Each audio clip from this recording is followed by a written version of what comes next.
ఏదైనా సరే ఇక ఛానల్ పేరు చెప్తే వాళ్ళ హయాంలో వాళ్ళతో ఉన్న ఛానల్ ఇది. ఏంటది ఇప్పుడు ఇప్పుడు మనం ఇంకో ఛానల్లో ఉన్నాం కాబట్టి ఆ ఛానల్ ప్రమోషన్ నేను చెయ్యను. చెప్పచ్చు టీవీ వాళ్ళ వాళ్ళ ఒరవడిలో ఉన్న ఛానల్ ఇది. అంటే లాస్ట్ మూమెంట్ లేదు ఆ ఛానల్ 2018 ఇది. మీకు కాలం డేట్లు ఇస్తా చూసుకోండి. 2018 2017 మొత్తం. అందుకే నేను ఏమంటా అసలే లేదు అని చెప్పొద్దు. కేసీఆర్ గారు రైతులందరినీ పిలిపించి ఒకసారి ఏమో నేను పుట్టింది అందుకనే మీకు ఉచితంగా ఇయ్యడానికనే పుట్టిందేమో అని అన్నాడు. అసలు ఆ సమావేశం పెట్టడానికి కారణం ఎందుకు వచ్చింది? ఆ సమావేశం రైతులందరినీ పిలిచి మీరు మంచిగా సాంబార్ అన్నం పెట్టి వాళ్ళతో పాటు సహవర్తి భోజనం చేసి మంచి ఫోటోలు తీసుకొచ్చి గ్యాలరీలో పెట్టుకున్నారు కదా. అసలు రైతుల్ని మీ దగ్గరికి పిలిపించాల్సిన సందర్భం ఏర్పడడానికి అసలు ఏంటి రీజన్ ఏంటి? Urea సమస్యనే sir.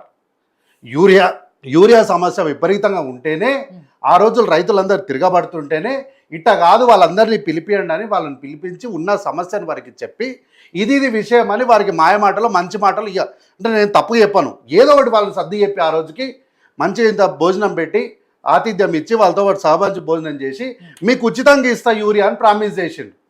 ఆ మాట చెప్పిన తర్వాత 5 ఏళ్ళ అధికారంలోకి వచ్చారు. ఎన్ని బ్యాగులు ఉచితంగా ఇచ్చారో చెప్పండి. ఈరోజు మేము ఎకరా అంటే వాళ్ళకు 1 ఎకరా ఉందనుకోండి 2 బ్యాగులు ఇస్తున్నాం. అయితే నేను నా దగ్గర ఒక చిన్న ఇన్ఫర్మేషన్ ఉంది. ఇప్పుడు 3 బ్యాగులు ఇచ్చినారనుకోండి వాళ్ళకి ఎన్ని ఎకరాల పొలం ఉండి ఉండొచ్చు? 1.5 ఎకరం ఉండి ఉండొచ్చు కదా. ఎకరాకి 2 అంటే ఇదిగోండి ప్రూఫ్. 3 బ్యాగులు ఎందుకు ఇచ్చిర్రు? ఒక మనిషికి 3 బ్యాగులు ఎందుకు ఇచ్చింటారు అంటే వాళ్ళకి ఎన్ని ఎకరాల భూమి ఉంటుంది? కాబట్టి జరిగిన విషయాలపైన వాస్తవాలు మాట్లాడాలి.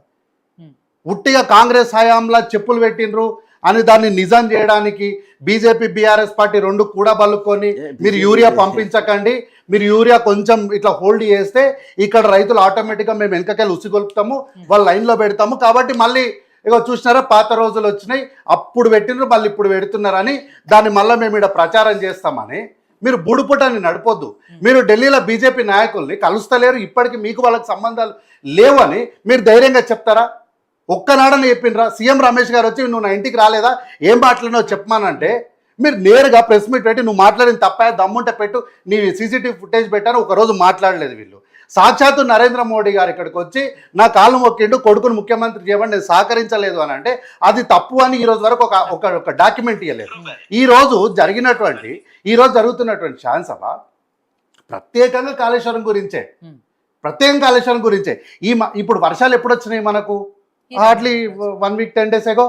కానీ అసెంబ్లీకి ఘోష్ నివేదిక ఈ స్టేట్మెంట్ ఇచ్చే రోజుకి వర్షాలే లేవు అసలు మనకు. అసలు యూరియా కష్టాలు ఉంటాయని వర్షాలు ఇబ్బందులు ఉంటాయని ఇట్లా వాగులు వంకలు కొట్టుకపోతాయని చెరువులు కొట్టుకపోతాయని ఈ ప్రకటన చేసేటప్పటికి ఆ రోజుకు లేదు ఈ సమస్య. కాబట్టి ఈ సమస్యకి ఏం చెప్పినామో ఈ మాటకు మేము కట్టుబడి మేము ఈరోజు సభ పెడితే దాని గురించి మాట్లాడండి అంటే ఎట్లా? సమస్య లేకపోయి ఉండొచ్చు సార్, ఇప్పుడైతే వచ్చింది కదా, ఇది అనుకోకుండా వచ్చిన సమస్య అయినప్పటికీ దీని మీద చర్చ అయితే జరగాలి కదా, పెడుతురు కాబట్టి దాని మీద కూడా చర్చ జరగాలి అని అడుగుతున్నాం. అవును మేడం. ఇప్పుడు ఏంటి మనకు పండగ ఉంది, ఏమంటున్నా పండుగ ఉంది, ఇది అయిన తర్వాత మళ్ళీ శాసనసభ ముందుకు వెళ్ళదు పెట్టమని చెప్పలే. వీళ్ళ హయాంలో ఎన్ని రోజులు పెట్టినరు నిర్విరామంగా, ఎన్ని గంటలు నిర్విరామంగా పెట్టినరు? తెలంగాణలో కాదు దేశంలోని 29 రాష్ట్రాలు కాశ్మీర్ నుంచి కన్యాకుమారి వరకు శాసనసభ వర్కింగ్ అవర్స్ రికార్డు స్థాయి 17 గంటలు కంటిన్యూస్గా 17 అవర్స్ పెడితే 19 సమస్యలకు ఒక మార్గం చూపించింది కాంగ్రెస్ పార్టీ నేతృత్వంలో ప్రజాప్రభుత్వం. మీ హయాంలో అట్లా ఎన్ని చూపించారు చెప్పండి? ఒక్కటి చెప్పండి. ఒక్కరోజు పూర్తిగా 24 గంటల్లో వర్కింగ్ అవర్స్ అంటే 18 గంటలు కదా మనిషికి. 18 గంటలు 9 గంటలు మేము వర్కింగ్ అవర్స్లో పెట్టినామని చెప్పండి. ఒక ప్రూఫ్ చూపించండి.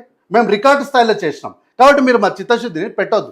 ఈరోజు వీళ్ళు ఏమంటారు 15 రోజులు పెట్టాలని ఈరోజు బీఎస్సీలో వచ్చి అడుగుతున్నారు. సార్ 5 రోజులు పెట్టండి సార్ అంటే గతంలో బట్టి గారు సిఎల్పీకి ఉన్నప్పుడు నాకు గుర్తుంది బాగా. 5 రోజులు పెట్టండి అంటే మీరు ఉన్నది ఎంత అన్న ఉన్నది 5 మంది అంటే రోజుకోరు మాట్లాడతారా అని మా మీద జోకులు వేసిండ్రు. ఆ రోజులు మర్చిపోయినరా? ప్రజలు మర్చిపోయినరా? మీరు మర్చిపోయినరా? మేము మర్చిపోయినామా?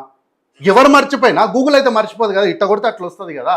కాబట్టి ప్రతిరోజు ఎన్ని గంటలు కార్యనిర్వహణ అంటే వర్కింగ్ అవర్స్ ఎన్ని రోజులు పెట్టినరో మీరు ఒక రికార్డు చూపెట్టండి. నేను చెప్తున్నా 17 గంటలని, అందులో సగం 8 గంటలు మీరు చూపించండి నాకు రికార్డు. కాబట్టి మీ హయాంలో ఏ రోజన్నా సరే ఇట్లా ఆదివారం నాడు కూడా అంటే హాలిడే రోజు కూడా మీరు ఎప్పుడన్నా పని చేసిండ్రా? మీ హయాంలో ఆదివారం కోసం శనివారం వీకెండ్ అని కార్పొరేట్ వ్యవస్థలో పనిచేసినట్టు శనివారం వీకెండ్ కాబట్టి ఫ్రైడే కూడా ఇట్లా ఒక రోజు కోసం ఇంకొక రోజు నువ్వు హాలిడేస్ తీసుకొని ఒక్కొక్క రోజు పెట్టి వారం మీరు ఎక్స్టెండ్ చేసుకున్నాం. మీరెక్కడ కంటిన్యూగా మేము దాదాపు నా సబ్జెక్ట్ ఖర్చు 40 దినాలు కంటిన్యూగా పెట్టి గంటల తరబడి అర్ధరాత్రి 2 గంటలకు 2 గంటలకు కూడా ఈ శాసనసభలో ఉన్నటువంటి మంత్రులు వెళ్ళి మళ్ళీ మండలిలో పోయి సమాధానం చెప్పొచ్చారు. అట్లా మీ హయాంలో ఎప్పుడైనా జరిగిందా? మీరు ఎట్లా మాట్లాడతారు సార్?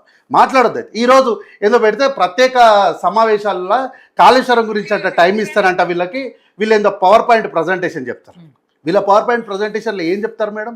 ఏదో 3 పంప్ హౌజులు 4 రిజర్వాయర్లు 1501 సొరంగాలని గాలు ఎక్కువ చెప్తారు. గంతకు మించి ఎక్కువ ఏమన్నా చెప్తారా? ఏం చెప్పరు కదా. కాబట్టి గతంలో బట్టి గారు సార్ మేము ఒక దాని మీద పవర్ పాయింట్ ప్రజెంటేషన్ ఇస్తాము, మాకు అవకాశం ఇవ్వండి అంటే మీకు అంత అవసరం లేదు, 9 నెలల పిల్లలు కొడతారు కానీ మీరు అధికారంలోకి రారు అని కల్వకుంట్ల తారక రామారావు వ్యంగ్యంగా అహంకారంతో మాట్లాడి ఆ విషయాలన్నీ మర్చిపోయినారా ఈరోజు? నేను ఏమంటున్నా మేడం, యూరియా గురించి సాక్షాత్తు బీజేపీ ఎంపీ గారే నిజాలన్నీ చెప్పిన తర్వాత తప్పించుకోవడానికి తలవ మార్గము తలవ మాట వెతుక్కోవద్దు. బ్లాక్ మార్కెట్ అని అదని ఇదని నిత్యం పోలీసులు రోజు తనిఖీలు చేపడుతూనే ఉన్నారు. సరే తెలంగాణలో అంటే ఇట్లుంది అనుకుందాం, పక్క రాష్ట్రాలలో ఏమైంది? పక్క రాష్ట్రాల్లో కూడా గదే ప్రాబ్లం ఉంది. దేశమంతా ఉన్నటువంటి ప్రధానమైనటువంటి వార్తా ఛానల్లో వస్తున్న వార్తలు ఇవే కదా, యూరియా కొరత అని. కాబట్టి అన్నమాట వాళ్ళు కూడా వాస్తవమే ఒప్పుకుంటున్నారు. అదే అంటున్నా నేను. అంటే మీరు వాస్తవం ఒప్పుకుంటూనే బ్లాక్ మార్కెట్ ఉంది కాబట్టి తెలంగాణలో ఈ ప్రాబ్లం ఉంది అని ఆరోపణలు చేయొద్దు. ఎస్ ఓకే, మేము సహకరించామని మీరు అడిగి ఎంపీ గారు ఏమన్నారు పద్ధతిగా, సహకరించండి రాష్ట్ర ప్రభుత్వం అన్నారు. ఎస్ మేము కూడా సహకరిస్తాము, మీకు ఎంత ఇంటెంట్ కావాలో మేము పెడుతున్నాము, మీరు 21,000 టన్నులేమో మేము రేపు పంపిస్తామని అన్నారు. మేము కూడా దానికి ఓకే అన్నాం. వచ్చినట్టు మీకు అవుట్వర్డ్ చేస్తూనే ఉన్నాం. చేస్తున్నాక కూడా మళ్ళీ మీరు విషయాలన్నీ తెలిసింది కూడా ఇట్లా మాట్లాడద్దు. అయితే ఈరోజు వీళ్ళు ఏమంటారు, కాళేశ్వరం గురించి మాట్లాడితే అది ప్రజల సమస్య కాదు అన్నట్టు మాట్లాడతారు. ఎందుకు కాళేశ్వరం ప్రజల సమస్య ఎందుకు కాకూడదు? అందులో దానికోసం రికవరీ కోసము ప్రజలు ఎవరు ఆశిస్తలేరండి. ఎందుకు నేను ఆశిస్తాను మేడం, నేను ఆశిస్తా 1,00,000 కోట్ల రూపాయలు వస్తే మా విద్యార్థులకు ఫీజు రింబర్స్మెంట్లు అయితే మాకు మళ్ళీ 10 లక్షల రూపాయలు ఆరోగ్యశ్రీలా పెంచడానికి పోతే 100% చేస్తారు. ప్రభాకర్ రావు అమెరికాలో దాక్కుంటే ఏమి జరిగిన ఆయన వెనక్కి తీసుకురాము అని చెప్పి ఇదే ఛానల్ పైన ఇదే ఛానల్లో మనం మాట్లాడితే ప్రభాకర్ రావు గారిని తెచ్చే సవ్వాలే లేదన్నారు కదా. తీసుకొచ్చి కూర్చేసి కూసబెట్టి ఈరోజు విచారణ జరుగుతుంది కదా. ప్రభాకర్ రావు గారిని ఎట్లయితే తీసుకొచ్చినామో అట్లాగే మెగా కృష్ణారెడ్డిని తీసుకొచ్చి మెగా కృష్ణారెడ్డిని కూసబెడతామో, ఇంకో కృష్ణారెడ్డిని కూసబెడతాము. అవినీతి ఎవరు చేశారో వాళ్ళని కూసబెడతాం. నేను మెగా కృష్ణారెడ్డి అని పేరు చెప్పాను. 1,00,000 కోట్లు రికవరీ చేస్తామంటున్నారు. అంటే 1,00,000 కోట్లు అవినీతి జరిగింది. మరి ప్రాజెక్ట్ ఖర్చు అసలు కాలేదా? 1,45,000 కోట్ల రూపాయలని సాక్షాత్తు హరీష్ రావు గారు పవర్ పాయింట్ ప్రజెంటేషన్ ఇచ్చి వారే ఆ మాట చెప్పిండ్రు. మీకు నంబర్ కావాలంటే నాకు 5 నిమిషాలు టైం ఇవ్వండి, ఆ వీడియో దొరికితే చూపిస్తాను. నేను 1,45,000 కోట్లని హరీష్ రావు గారు స్టేట్మెంట్ ఇచ్చారు. ఇప్పుడు కాళేశ్వరం ప్రాజెక్ట్ అంతా వీళ్ళదని ఒప్పుకుంటారా? వీళ్ళు అదే కదా ప్లేన్ చేసేది. ఇది వాళ్ళ మేనిఫెస్టో మేడం. తెలంగాణ రాష్ట్ర సమితి ఏంది, ఎన్నికల ప్రణాళిక 2014. వాళ్ళు నీటిపారుదల రంగం అని ఒక హెడ్డింగ్ పెట్టి దాంట్లో ప్రాణహిత చేవేల ప్రాజెక్టుకు జాతీయ హోదా కల్పించేందుకు కేంద్ర ప్రభుత్వంపై టీఆర్ఎస్ ఒత్తిడి తెస్తుంది. ఈ ప్రాజెక్టును 5 ఏళ్లలో పూర్తి చేయడానికి టీఆర్ఎస్ చిత్తశుద్ధితో ఉందని కృషి చేస్తుంది అని వారి మేనిఫెస్టోలో చెప్పారు. ఇది వాళ్ళ 2014 మేనిఫెస్టో. నేను ఈరోజు అడుగుతున్నా, సరే కాళేశ్వరం మీరే నిర్మించారు, నేను ఈరోజు ప్రశ్న అడుగుతున్నా, ఈ చేవేల ప్రాణహిత ప్రాజెక్ట్ ఏమైంది, ఎక్కడుంది చెప్పండి. ఉందా, మాయమైపోయిందా చెప్పండి. ఈ ప్రాణహిత చేవేల ఎక్కడుంది మరి ఇప్పుడు? కాబట్టి కాంగ్రెస్ పార్టీ హయాంలో జలయజ్ఞం ద్వారా డాక్టర్ రాజశేఖర రెడ్డి గారు 70% పనులను పూర్తి చేస్తే మీరు వచ్చి డిజైన్లు మార్చి దాన్ని డాక్టర్ బిఆర్ అంబేద్కర్ అని పేరును మార్చి కాళేశ్వరం పెట్టుకొని మీరు ఎన్నికల ప్రణాళికలు ఏమని చెప్పిండ్రు? ఏలేశ్వరం గురించి మాట్లాడినారు. ఈరోజు ఆ ఏలేశ్వరం ఎక్కడుందంటే ఎక్కడ ఎవరికి కనిపించదు.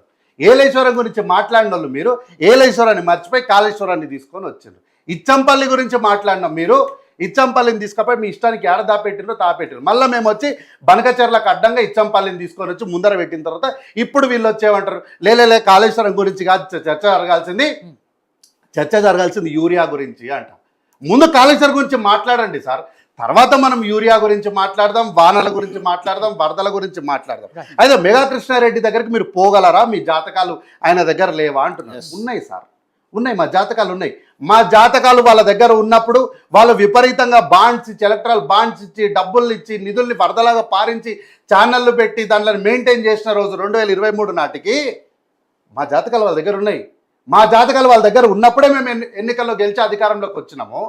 ఈ రోజు వాళ్ళని చూసి భయపడడానికి మాకేం అవసరం? అధికారం లేని నాడు భార్య పక్కకి వెళ్ళి ఎత్తుకొచ్చినాడే భయపడలేదు. ఈ రోజు మేమెందుకు వాళ్ళకి భయపడతాం? కాబట్టి ఇక్కడ అసలు తిరుపతి రెడ్డి అన్న గురించి చర్చ ఎందుకు వచ్చిందో నాకు అర్థం కాదు, అసలు ఆ పేరు ఎందుకు వచ్చిందో నాకు అర్థం కాలేదు. కాబట్టి మేమేమన్నాము, డెఫినెట్గా కాళేశ్వరం గురించి ప్రత్యేకంగా చర్చ పెడతామన్నాం. మీరు చిత్తశుద్ధితో ముందు ఈ కాళేశ్వరం చర్చలో పాల్గొనండి. కాళేశ్వరం చర్చలో పాల్గొన్నాక దీని గురించి అంతా మాట్లాడినాక అప్పుడు మీరు ఏం చేయాలంటే, ప్రభుత్వానికి చిత్తశుద్ధి లేదు, మేము ఇగో ధైర్యంగా వచ్చి ఈ చర్చలో పాల్గొన్నాం, ఇప్పుడు ప్రజల గురించి వచ్చి మాట్లాడండి ప్రస్తుత పరిస్థితులను మీరు డిమాండ్ చేస్తే అర్థంగా ఉంటుంది తప్ప, మేము కాళేశ్వరం గురించి కాదు, ముందు ప్రస్తుత పరిస్థితుల గురించి మాట్లాడండి, కాళేశ్వరం తర్వాత మాట్లాడదామంటే అది అర్ధరహితమైనటువంటి వాదనగా ప్రజలు అర్థం చేసుకుంటారు. అసలు కాళేశ్వరం చర్చకు కూడా కేసీఆర్ గారు వస్తారో లేదో కూడా రాడు. తెలియదు పక్కా. కదా. అది పక్కా. సరే, రాజనాయక్ గారు, ప్రభుత్వం సిద్ధంగా ఉంది, ఏదైతే కాళేశ్వరం కమిషన్ పీసీ ఘోష్ నివేదిక ఇచ్చిందో